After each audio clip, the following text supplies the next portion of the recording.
Washington State. We're here today to discuss our state's affordable housing crisis. We will discuss ways to create more mid-sized housing options for older adults, their caregivers, and family members, and give you time to ask questions of our very special guest, Governor Jay Inslee. ARP's founder is a retired teacher, Dr. Ethel Percy Andrus, who really felt adequate housing was a key factor to aging successfully. She envisioned housing for older Americans that was a fitting place in which to live, tailored to our needs, and planned within our budget. And that was a quote. Lack of or poor quality housing for older adults means they sacrifice food and health care in order to afford housing. Individuals who had difficulty affording housing were more likely to report fair or poor health, as well as chronic conditions like hypertension, arthritis, and prescription medications due to cost. ARP Washington State is working with policymakers, community organizations, funders, state agencies, and consumers to find balanced solutions to address a shortage in housing supply for older adults across the state. We know that housing for homeless older adults is becoming a critical need for our aging community because they have quite distinct needs when it comes to housing and services and supports. By 2050, almost 2.3 million residents here in the state will be 65, or across the country will be 65 or older, an increase of about 952,000 from today. Additionally, the 85 and over population will quadruple between now and 2050. A major challenge for older adults is assuring that there are affordable and accessible housing options so that they can remain in their homes and their communities, in a term that we call aging in place. This Teletown Hall is hosted by ARP Washington. I'm pleased to welcome our very special guest, Governor Jay Inslee. This is an interactive event, so that means we want to hear from you. After a few brief statements from our special guest, the governor, we will be happy to take questions. It's really easy. All you need to do is press *3 on your telephone keypad. Press *3 if you'd like to ask a question. An ARP staff member will take down your name and your question and put you into the queue to ask a question. So the sooner you press *3, that is, again, *3 on your telephone keypad, you will be put into the queue to ask a question of our special guest. As you're all thinking about your questions related to the governor and what you would like to ask, especially around housing, I'd like to introduce our special guest. Governor Jay Inslee is the fifth-generation Washingtonian who has lived and worked on both sides of the state. Jay first became involved in public service in 1985. Since then, he has held the office of the state's House of Representatives and as a U.S. Congressman. Inslee has served as governor of Washington State since 2013. Again, thank you for joining us, Governor Inslee, and I'd love to be able to give you a chance to talk a bit to our audience that we have online right now. Thank you, Governor. Thank you. I'm so excited to be on this phone call. Trudy and I are proud members of ARP, and we are so excited about the opportunity with this community to help advance our housing goals in the state of Washington. And the reason I'm so excited is because the members who are on this call right now have been some of the most successful advocates for the state. Let me just notice some of the successes ARP has accomplished. We've got the best long-term care services and support act in the United States. We've had some of the best COVID response. Congratulations to ARP of having one of the highest vaccination rates and lowest mortality rates during COVID. We've got great environmental work to try to improve air quality so we don't have to breathe at our age in polluted air. ARP has been a very successful group, and when you think about our successes as a state, this group of Washingtonians has always been in the van. So thank you for your leadership. Now we've got another great crisis before us, and that is the housing crisis. And it is a crisis that besets so many folks, including ARP members. And there's a kind of a fundamental reason for this. We know that rents are skyrocketing for people, and when senior citizens are living on fixed incomes, that is a very, very great threat to the health of senior citizens. When you're living on a pension and a Social Security or whatever income that isn't rising with the economy, and rents are going through the roof, this is a huge problem for members of AARP. And we know that there are some solutions out there, and this year we have an opportunity to really move the needle to make more housing available for seniors in our state. And so I want to just briefly tell you about some of those efforts. Number one is we need, and this does not sound like rocket science, but it needs to be said. We don't have enough housing in the state of Washington. That is the fundamental problem. In the last decade, we've had about 1 million people move into our state, but we've only built about 340,000 housing units. There simply is not housing for everyone who lives in the state of Washington, and we are an attraction. We are a magnet for people around the country because our economy is so strong and our culture is so vibrant, and it's such a beautiful place to live. So people keep moving here, but we're not building housing for them. And when that happens, they come in, and the demand increases, and we all understand economics. When the demand for housing increases, but we don't build enough housing, rents increase. And we have many, many seniors across the state of Washington who are very financial precarious position because of those rental increases. So fundamentally, we have to figure out a way to build more housing. And to do that, we need to build housing for all Washingtonians, not just some. That includes we have to build more units that are available for senior citizens, to have systems that subsidize rent, to build more low-income subsidized housing of all different nature. We need to help younger people get access to rents they can afford and potentially help them get some equity in their first home. And we have to deal with the people who are homeless, many of whom need some supportive services because they have some mental health or drug problem in their lives. And we obviously, for them to get through those problems, they need housing. They can't get through it living under a blue tarp. So we have to have a program that addresses this for all the people who need housing. And to do that, there's a couple things I want to mention that we're working on in the state of Washington. Number one that I think is particularly important to seniors is to open up more places for auxiliary dwelling units, ADUs. And these can be used very successfully to give either a standalone or even an attached part of your home to allow usually family members to come in to live with you. And we think this is a tremendous option for a lot of people. Obviously, it's voluntary. But we want to remove the regulatory governmental restrictions that prevent families from using these ADUs on their property. So we have a bill that would essentially remove those governmental restrictions in most of the cities across the state of Washington. We think that'll be very successful, open up ADU opportunities for seniors. We also have some protection for folks living in mobile home, manufactured home settings. Right now, we know seniors are at threats of mobile home settings of being dispossessed when they convert them or sell these mobile home settings. So we have a bill that will require folks to have 2 years' notice before that happens to at least give people options to look for alternatives. The bill also makes sure that the tenants have the ability to purchase the home, to band together to actually purchase the setting and give them a reasonable regulatory structure where they can do that. But this is not all we have to do. The biggest lift and perhaps the most important thing in front of the legislature this year is an opportunity to actually go build more housing for people.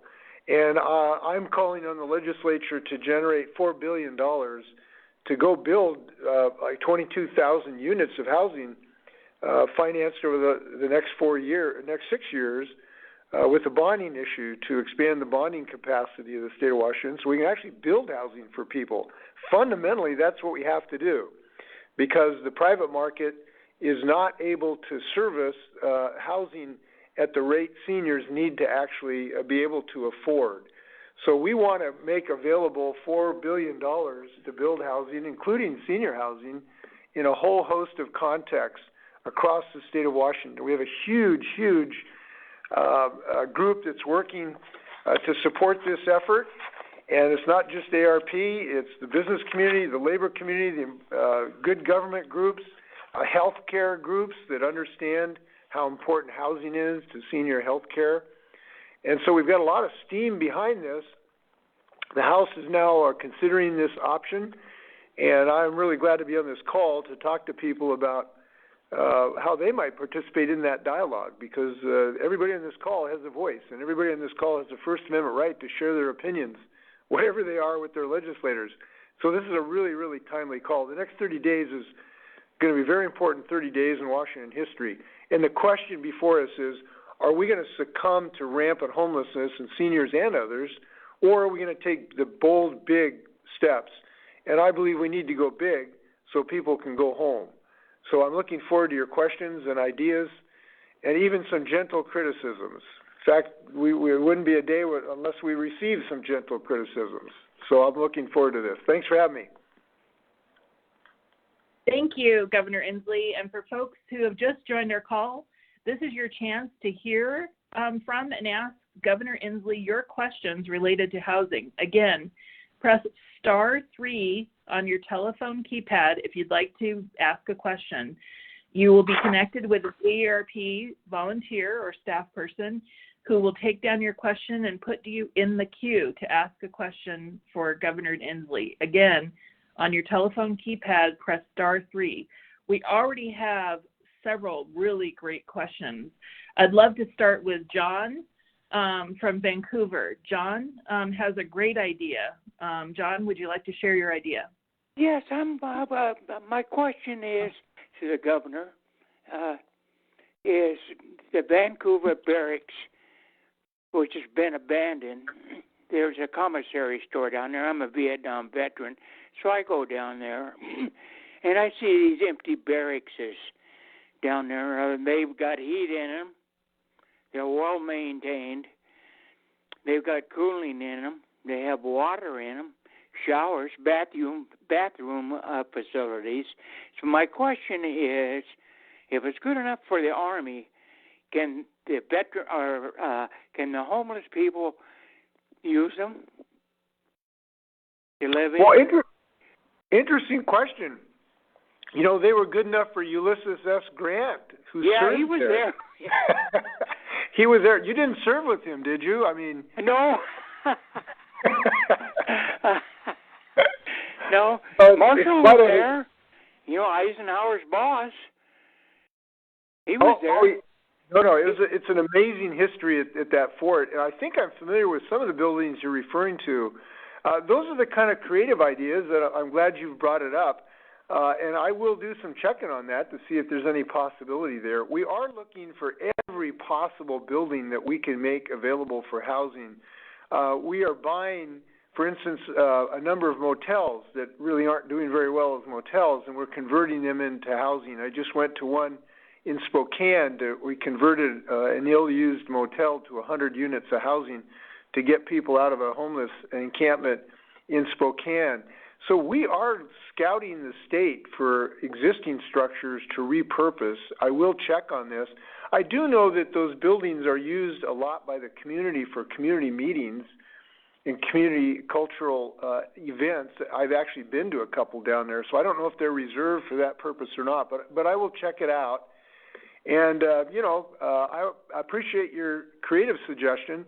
Anybody has any others, please let us know, because we're scouting the state for the most rapid housing we can provide. You know, you can do that by converting existing structures, motels, abandoned office buildings, although those are a little harder to convert.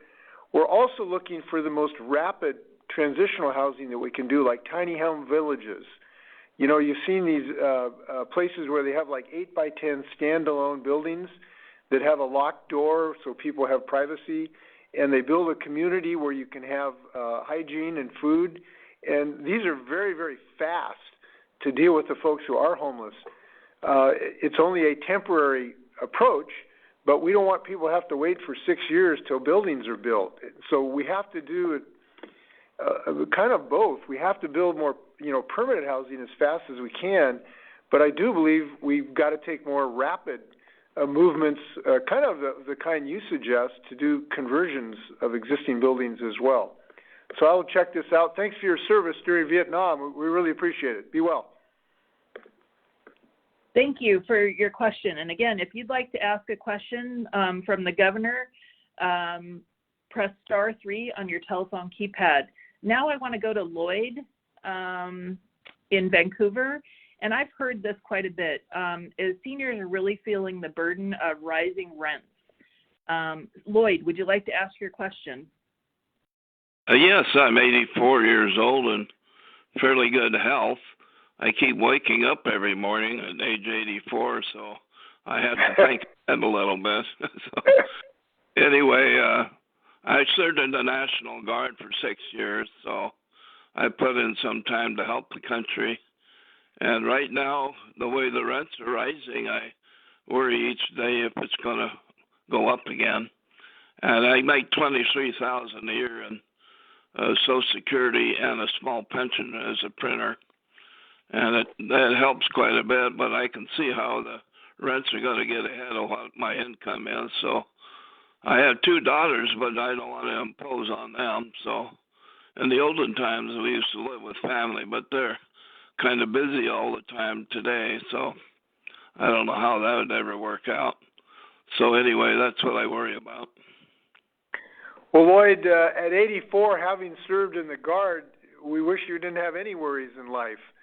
Yeah, thank you. I'm glad we're both waking up this morning, so we're both happy about that. Lloyd, you are exactly the person that this whole initiative is aimed to reduce your worry about this, because there are so many people in your situation who have, whether you've served in the military or not, you've raised a family, you've worked 50, 60 years, and now you have to worry about making a rent payment when rents go up.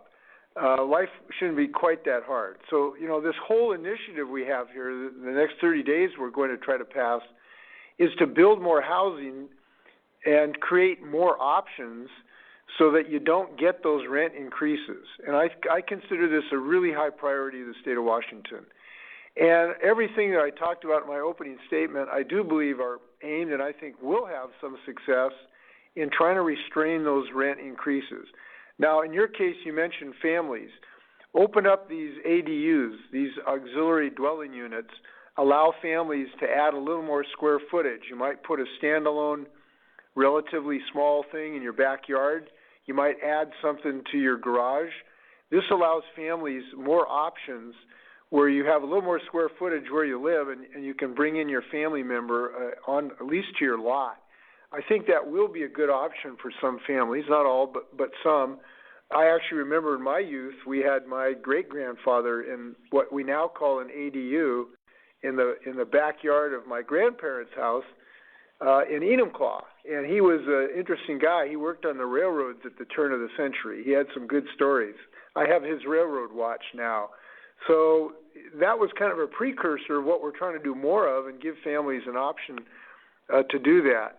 But a larger part of this is just to build more housing, because the one thing I learned when I studied economics at the UW was it's all about the law of supply and demand. And right now we have more demand. People are moving into the state, and we don't have enough supply. And when that happens, the prices go up, and the rents are going up like crazy.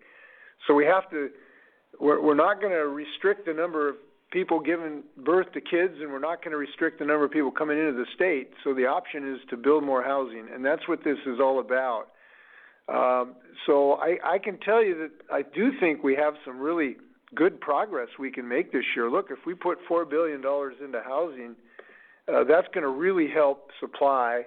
We think we can build 22,000 units over the next several years, and that should have an impact of restraining these rent increases that you are suffering. Now, there's other things we can do, too, which is to provide good health care benefits. I'm glad we've got our long-term care proposal that ARP was so successful on.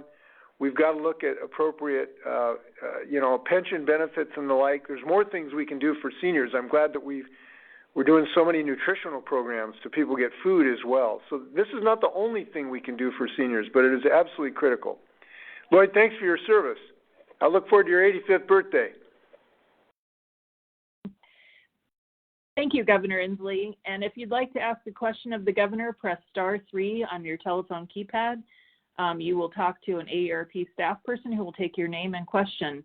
The next question we have today is from Jesse Garrett, the mayor of Kettle Falls. Jesse, would you like to ask your question of the governor? Yes, thank you. My question is concerning the legislature that you mentioned concerning the zoning restrictions being lifted and accessory dwelling units. Most of what I read on that applies to the cities 25,000 or more, or different specific communities. What do you have anything in the works that would be directly affecting the smaller communities that don't really have the need for the large homeless communities that were talked about, where they have the small units to provide the hygiene and the services, but we do need maybe smaller affordable housing, reducing the zoning requirements and stuff like that. Locally we can do some, but a lot of that is controlled by our other levels. So I'm just curious what you have in the works, or if you have anything in the works that might affect the smaller communities directly. Yes, thanks for your question, and thanks for working on this issue. I don't think the ADU change would apply to a municipality of your size. So I don't think that does. But here's the good news. Your local community under your leadership does have the authority to do this yourself. And so this doesn't prohibit Kettle Falls from making the decision to allow ADUs by and large themselves. So you do have an option if the local community wants to go in this direction. What the state law, what we've proposed for larger communities is that we've kind of said that we're not going to allow local zoning to prevent it. So it's kind of an opt-in. So you have the ability to allow ADUs in your facility, I believe. And so it doesn't help, but it doesn't hurt either, because you still have the option to move forward. So I hope that you can make progress. We know that this is a problem across the state, not just in the Seattles and Tacomas. You know, I was in Moses Lake yesterday, although that's looked at as a big city in Kettle Falls, I know. But, you know, in every community I go to, we see this problem. And I know you have seniors in Kettle Falls that live in a beautiful, beautiful community. It's so gorgeous there. But I'm sure they're facing the same problem because of, we're having new population. We also are helping. There is one thing that can help your local community. We have a provision that will help local governments expedite permitting. We know that when it's time to build a house, it can take a long, long time because you may not have enough people to process your permits. So we have a provision. I suggested $10 million in my budget that will help give cities some additional cash so they can build their permitting capacity. And it creates an incentive for cities to move faster and the ability to do that with this cash assistance to cities. So I hope that you can find that helpful. And by the way, the Association of Washington Cities is really helping us on significant parts of our effort. This $4 billion help. The cities across the state understand how important this is. We want to thank the city leadership, both what they're doing in their communities and what they're doing to support this state legislation. Thank you, Governor Inslee. We've been working, AARP's been working on the ADU legislation, and we've been working on ADU legislation across the country because it's such a viable solution for so many homeowners and for homeowners that also can rent those units out to a caregiver as part of the compensation for caring for them, and or to another senior that can offer them an opportunity to live in the community where they want to stay. We have a whole set of questions on the senior property tax exemption. So a couple years ago, Senator Dingra AARP worked with her to restructure a bit the senior property tax exemption. But we have a question from Amy in Kirkland who wants to know what more can be done. Amy, would you like to ask your question? Yes, thank you for taking it. We live in Kirkland, which is a very expensive place to live. We have 2 Social Security incomes and one fixed pension. The housing value go up, which means our insurance goes up. The property taxes are going up about twice as fast as anything else. We willingly paid them when we were both working, but now that takes a huge chunk. And we don't qualify for property tax exemptions in King County because with 2 Social Securities and 1 fixed pension, we make too much money. But it sure doesn't feel like too much money. So what's the state going to do to make this more equitable, because the limits really are way too low? Yes. Well, we have a bill that's apparently still moving through. I don't think I can promise passage at the moment because we haven't got to that stage of the legislature. I do see the bill being considered that expands eligibility for senior citizens and disabled individuals and qualifying veterans by increasing the income thresholds. And it requires adjustments to income thresholds every 3 years instead of every 5 years. So the legislature does have a bill to adjust these thresholds.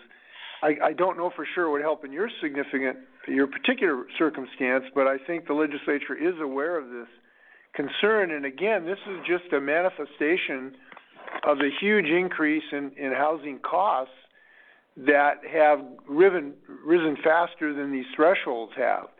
So I think we need to do both. We've got to reduce housing costs and have some timely evaluation of the particular thresholds. I have to tell you, the thresholds are really frustrating because there is a legitimate, I think, approach to try to target tax relief to those who are most in need. But when you do that and you set a line, somebody is always just over the line. And it's very frustrating to design a system that simultaneously helps those most in need and doesn't seem arbitrary to the person who just missed it by $5. So it's kind of a chronic problem, but I'll make sure ARP will report to you on the progress of that bill, and I hope they can do that. Thank you for your question on the senior property tax exemption. It's something, I think it's one of the number one questions I receive here at AARP is about the senior property tax exemption and the eligibility. The one thing I'd also like to say, at least I've talked a lot to the assessors in Thurston County and King County and Snohomish County, and they are also looking for ways to make sure that people who are right on the edge of eligibility for the senior property tax exemption, there are deductions that you can take. For example, your prescription drugs and your Medicare Advantage program plans. Those can all be deducted off of your income so that it'll move you closer to the eligibility. So feel free, to contact your assessor's office, and this is everyone across the state. Reach out to your assessor in your county and ask them about the deductions and what the income eligibility threshold is. We know that this program is completely underutilized right now by seniors, and people need to take advantage of that program. And contact your local assessor's office. We were talking a little bit about mobile homes and manufactured home communities. I have a question from is it Linda? No, in Everett. Linda, you are concerned about your mobile home and the rent that you're paying. Linda? I don't have a mobile home myself, but I have friends whose spouses have died and they needed to sell their homes. And they moved into mobile homes and thought it was going to be a fixed rate. So they bought a mobile home, but the land underneath it has rent, and that can be raised, and that makes it very hard on them.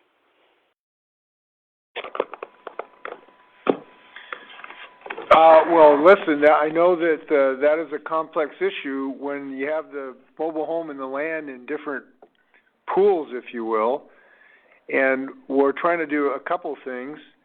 There was a bill to address this directly. It didn't make it through, but there are some things that I think are moving forward to require a landlord to provide 2 years' notice for closure or conversion of a mobile home, and also give tenants the ability to purchase it. That may not solve your individual problem. But again, I know this sounds a little bit like a broken record, but the single most important thing that leaders in Olympia can do this year to address that problem is to build more housing, including, manufactured housing. Because if we don't do that, this phenomena is going to continue to happen, where people will get priced out of their own homes, including manufactured homes. So this $4 billion, by building more housing, will reduce the gap between the number of people who live here and the number of housing units we have. That is the single most effective. That's like the vaccine against seniors being priced out of their homes. And we know vaccines works. By the way, thank you for ARP for their success in helping get people vaccinated during COVID. This group, ARP members, are the most vaccinated group in America, so congratulations. But building housing is the vaccine against homelessness. And so that's what I really hope legislators can do. And by the way, Kathy mentioned, people's ability to talk to your legislators. I do want to second that everybody on this call, you have the right to talk to your legislators about any of these subjects. And whatever you think of these, I encourage you to communicate and let your legislators know what you think and how important this is to you. Because if they don't hear from you, they may not get the right message. By the way, Kathy, you mentioned something. You just gave me an idea that the senior tax exemption is underutilized. Have we given any thought to a mechanism to increase that utilization? I'm just thinking out loud. I mean, should there be some requirement on our tax statement that we put a big notification if you're a senior, you have this available? Have we given any thought on how to increase that utilization? Governor, I think there's always more that we could be doing. I know that AARP had, an article in our bulletin, letting people know about the senior property tax exemption. I know that King County has been doing some marketing and putting it, on their statements and in their receipts, receipt stuffers and things like that. I also think that there is more just awareness building that needs to be done. The challenge is, in some cases, in some counties in the state, the assessor's office is pretty small, and they don't have a lot of the infrastructure to handle a huge amount of requests. But I think it's up onto the consumer to also reach out to the assessor's office and ask the question about the senior property tax exemption, because it exists for everyone in every state. And again, King County even said that it's underutilized. They're backlogged right now, and they're going through applications, and they've streamlined their application, and they have it easier for people to fill out. And so there is more opportunity. I think it's something that, at least AARP will be continued to, raising awareness about this through our communication vehicles. Well, I will give some thought to this. I think it's certainly things we want to see it utilized as much as possible. So I'm going to ask my staff to maybe brainstorm with you about ways to increase this. Great, that would be great. Our next question comes from Angela in Deer Park, and she's asking about lot splitting. There was a bill in the legislature looking at lot splitting, and I don't think it's going to make it through the policy committee cutoff, which is, I believe, today. So, but lot splitting is something that, as we were talking about ADUs, we looked at very consciously, because that also gives an opportunity to grow intergenerational wealth, and an opportunity for families, to pass on wealth by particularly, selling that lot to a family member who constructs a house and then can actually live in the house as well. But did you have any thoughts on lot splitting? Yes, I'm disappointed. Yeah, I'm disappointed. It doesn't look like that bill's going to advance. It's a great idea, I think, and it's one of the multiple tools we're trying to use this year. So I don't think that's going to move this year, but, a lot of good ideas take 2 or 3 years to get through. And so it's got a good start. I think we've socialized the idea. We've spread this in legislators' consciousness, and we can be back at it again next January.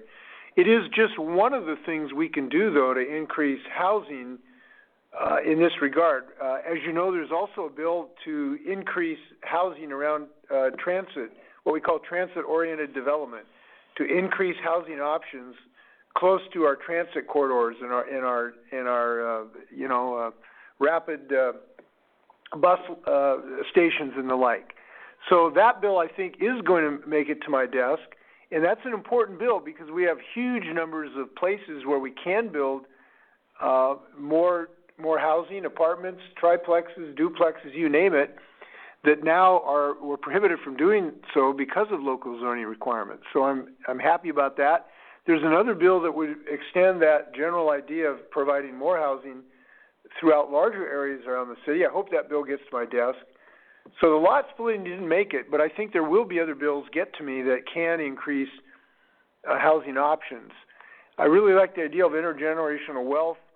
I like the idea of families being physically connected. Speaking as a grandparent of 6 now, I had 2 new grandsons this last fall, and there's a certain charm living close to your family. So I hope that bill can get another look next year. I'd also like to open it up to Angela in Deer Park. Angela, I know I kind of jumped in on your question because I'm pretty passionate about this and we've been working on it quite a bit. But Angela, did you have any other comments or thoughts?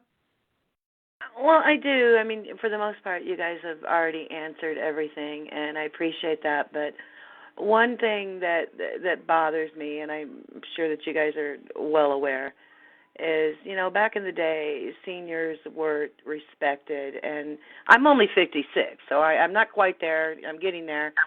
It seems that a lot of it is gone. And years back, my grandmother needed to go to a nursing home. Well, she did not want to go to a nursing home. She said that's a place where people go to die, and she was absolutely correct. And I would have moved her in here if I had some kind of resources to help me add on to my house. I did not have room for my grandmother, and it broke my heart, and I would have taken care of her, and she would have lived longer. The elderly people obviously are going to live longer with their family and the way it should be. But we spend an astronomical amount of Social Security and everything to put them in these nursing homes when sometimes all that they need is to be with their families. And if there was, something to help these families who are willing to take care of their senior family members, I think that not only, I could be mistaken on this because, it's government money, but I think that I think it would save money. I think it would help the government. I know that it would help our senior citizens to be placed with their family members instead of thrown into an institution, which, that's what it is. It's an institution.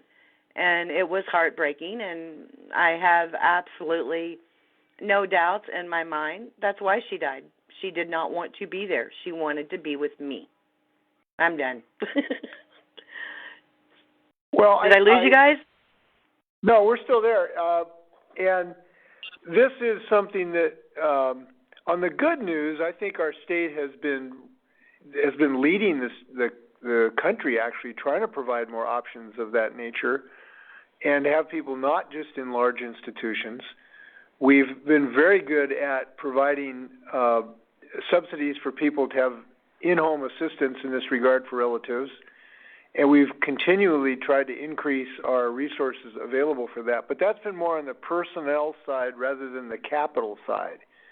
So there's been a lot of support for caregivers, for family members, by being able to allow them to stay at home so they don't have to work. But we haven't provided, like you say, if there's dollars for building structures in a home to do it. I think that's maybe the next horizon. So I agree with the goal. We've done some good work on the service pie, but maybe we need to give more thought to the capital side to help that. I will say that, again, the ADU effort, we do have provisions that will provide incentives to make ADU construction more affordable. That's part of the ADU bill. So that is one place where we do help in that regard. Great. That was, I love the discussion that we had, because this, again, lot splitting is one of those really innovative approaches that we can continue to look at from a policy standpoint. Next, I wanted to go to Dale. Governor, you had said you'd love to hear some ideas and some suggestions. It sounds like Dale from Deming has an interesting one. Dale?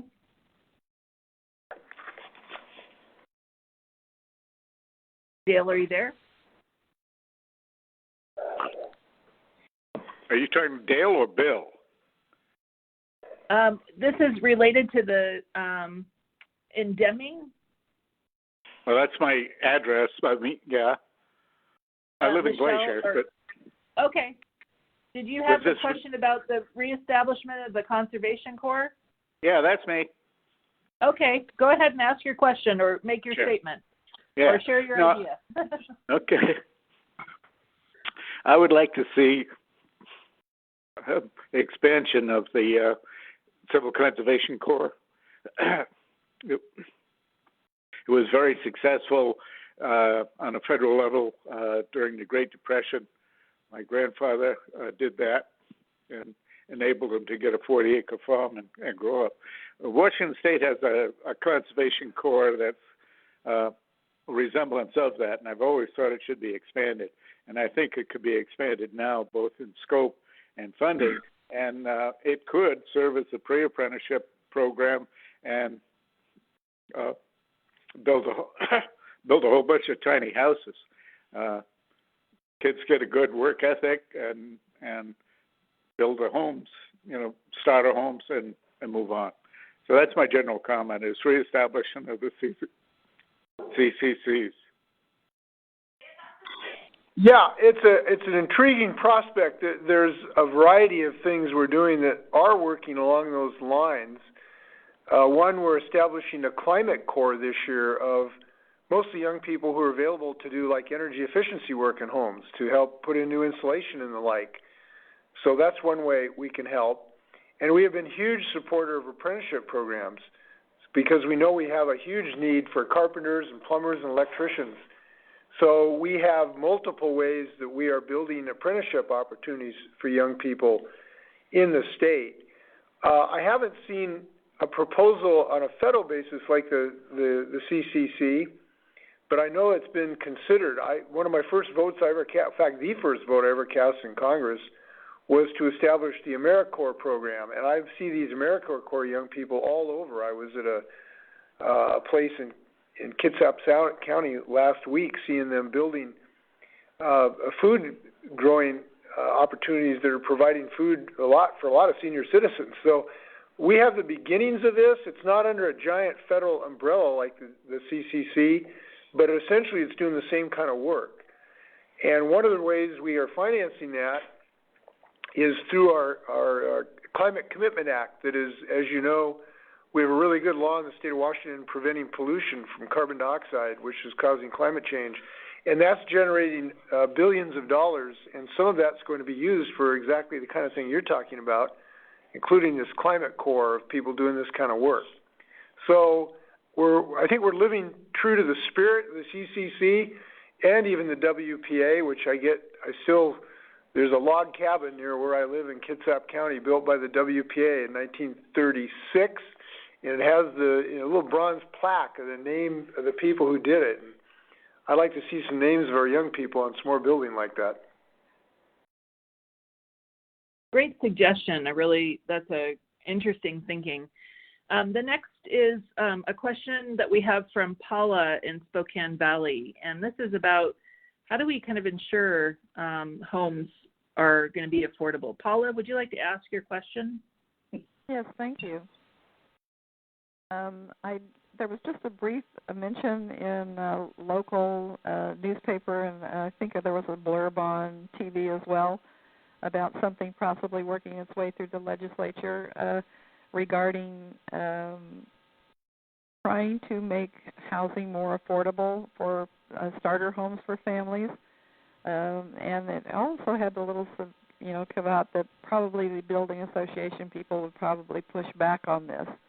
It's not lowering the standards or the codes for safety, but it is trying to get across to these folks that a starter home does not need to be stocked full of luxury items.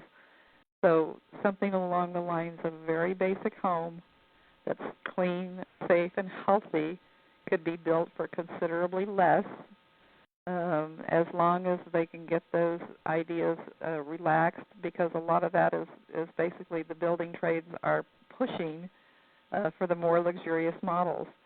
I live on a pretty good chunk of property here in the Spokane Valley. I'm ripe for refill, in the back, and that happened to me across the street as well. They put in 7 duplexes that are very nice, and they're fairly reasonable. We went in and took a look at one when they were all done. They were not luxurious by any means, but they are functional and they serve the purpose. And so seeing something like that being built, that it would be a starter home, basically, for a young families, would be a blessing instead of them being totally priced out of the market here in the Valley. There just really is not anything that's very affordable. And even the prices on these less than luxurious duplexes where I live are still in the $2,000 a month range, which is still a little expensive around here. But, still, if you're going to be able to get into a home, it has to be something that you can start with, and you can embellish it the way you want it, but you don't need to start out with it being fully functional with, the different type of very expensive lighting options, finishing options on materials, things like that of that nature. So any thoughts along the lines how you can convince people that maybe they don't need to move into a fully developed, fully blown luxury apartment and they can start out with a basic starter home? Thank you. Yeah, well, I think it's not so much that people don't want these options, an affordable option that may not be a mega mansion. It's just that the economy is not building them. And so we're trying to change the environment so that they get built. And there's everything we've talked about today is in that direction. We'll just start with, ADUs. We're trying to allow more ADUs so we have more reasonably priced housing. We are trying to change the zoning laws that today restrict the number of housing units you can have on a lot, and that means that the market is building one big mega mansion instead of 2 more modest houses of the type you're suggesting, or duplexes. So the zoning laws right now are driving the construction of larger, more expensive housing rather than allowing more modest, reasonable first-time buyers like you're saying. And by the way, I know we're talking to ARP of some folks who are, we're not all spring chickens on this call, but this is an issue for our kids and our grandkids too, as you pointed out. This is a generational problem that our children are never going to be able to have equity in their homes if we don't start building more houses, including the more modest starting houses of the type you're talking about. So AARP members have an interest on this, but so do our kids and our grandchildren if they're ever going to own a home. So we are intensely focused on doing everything we can to build more housing, and we've been talking about all our efforts to do that. Again, now talking about this $4 billion. The $4 billion are not going to be building mega mansions.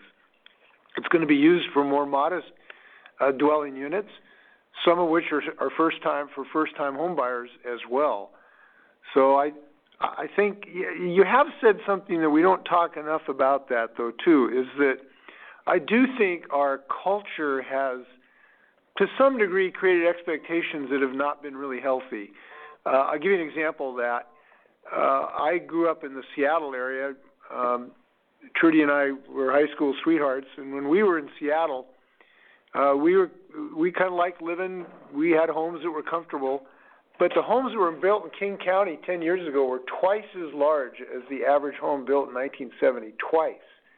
So we've got to have. We've developed some expectations that are unsupportable as far as, frankly, the size of our homes. So I think that has to change a little bit. But again, I don't think it's so much. If people will build affordable housing, if you build it, they will come. People will buy these homes. They will rent these homes. We simply need to get them built. And but one other thing you said I didn't really agree with. You made some reference to the building trades being responsible for that. I'm not sure that's what you meant, but it's not the carpenters and the plumbers who are the cause of this problem. They're not the ones making the decision what gets built. It's the contractors and the developers. But we need to send signals to them where they can, build houses that we can afford. And that's what we're working on here. Great. That was a really great conversation. So we are getting ready to wrap up our time with Governor Inslee. And Governor, in your closing remarks, I'd like to have you touch on something you just mentioned, and that is our fundamental societal change in understanding housing and taking responsibility. AARP works on a lot of housing policies, and we run into a lot of residents who are not in my backyard. They understand homelessness, they understand the need for more housing, but not in my backyard.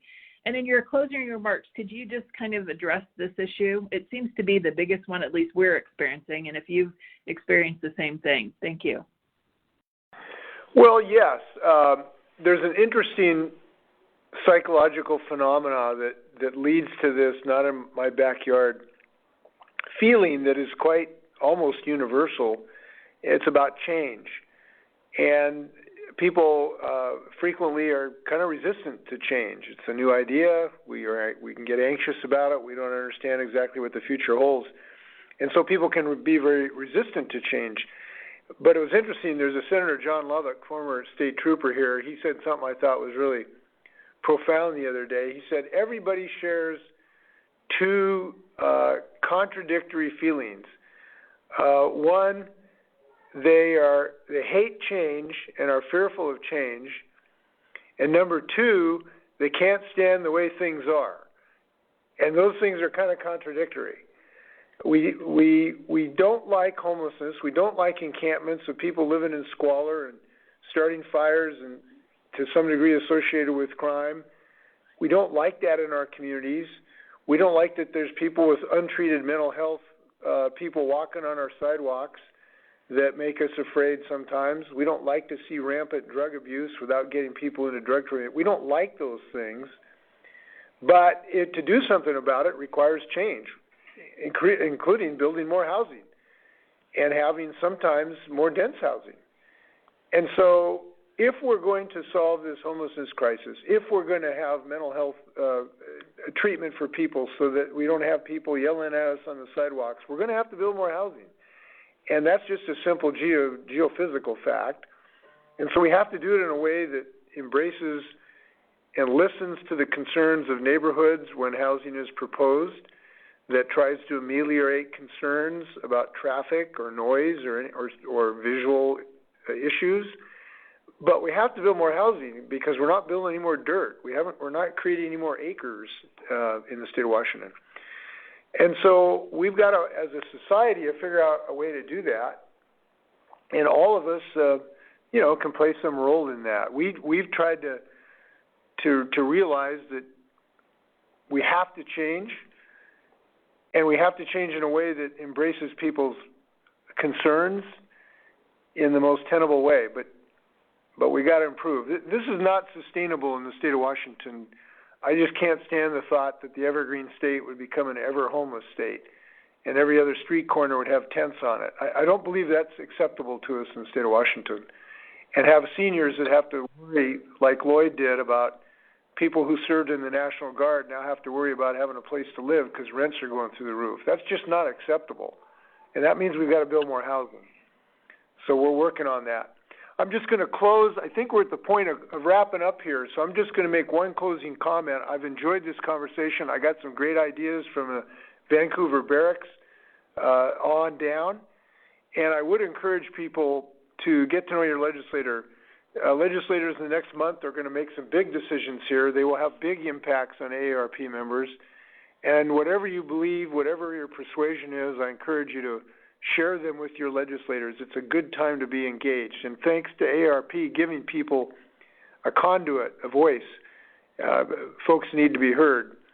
And the older I get, the more I realize that the wisdom reposes in people of age. I become more and more convinced of that as time goes on. So I'm glad AARP is very vocal. With that, Kathy, everybody else, thanks a million. Be well. Go Mariners. Once again, thank you, Governor Inslee, for joining us today. We apologize if we weren't able to answer your question on this live Teletown Hall. You can obtain valuable information from AARP publications. You can also go to our website, aarp.org/WA. So aarp.org/WA. Or you can also call 1-866-227-7457. 1-866-227-7457. And again, thank you to everyone who joined us today, and goodbye. Have a great day.